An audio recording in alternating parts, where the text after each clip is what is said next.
Welcome to Simon Paschal Says. I'm Paul Simon, an employment lawyer at Simon Paschal PLLC. With the upcoming holiday season, we're going to discuss issues employers face with seasonal or temporary employees.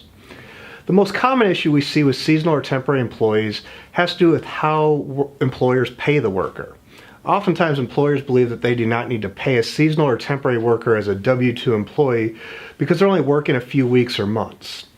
However, according to the IRS, an employer must issue a W-2 form to any employee that earned any amount of wages and had income, Social Security, and Medicare taxes. Basing the decision to classify a seasonal or temporary worker as an independent contractor and not provide them a W-2 will generally run afoul of both the IRS and DOL regulations. The short period of work is only one factor in the independent contractor versus employee test, which was a test that we discussed in a prior video. For your seasonal or temporary workers, you should consider them an employee and follow the DOL regulations regarding minimum wage and overtime unless the employee is an exempt employee and receiving salary.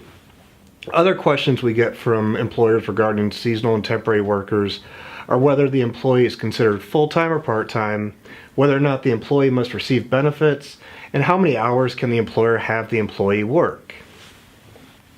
With regard to the full-time versus part-time question, this is generally left to the employer to define in their handbook or their policies.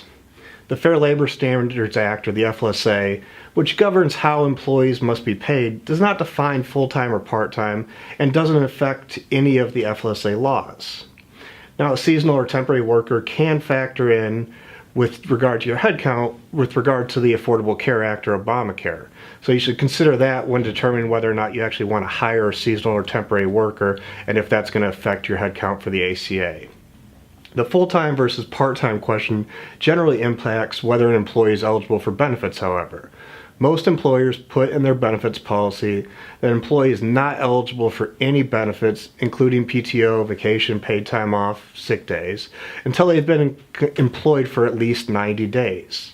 Some employers will even separately categorize their seasonal or temporary workers to distinguish them from part-time employees that work year-round for you. The last common question received is how many hours temporary seasonal employees are allowed to work.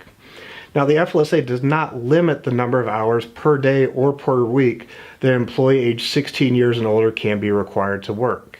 However, overtime compensation requirements can apply for hours worked over 40 in a work week. So in terms of the amount of hours worked, it's really up to the employer, but obviously keeping in mind, what's healthy for the employee and the workforce in terms of a productive work day. So thanks for tuning in to Simon Paschal Says. We'll see you guys next time.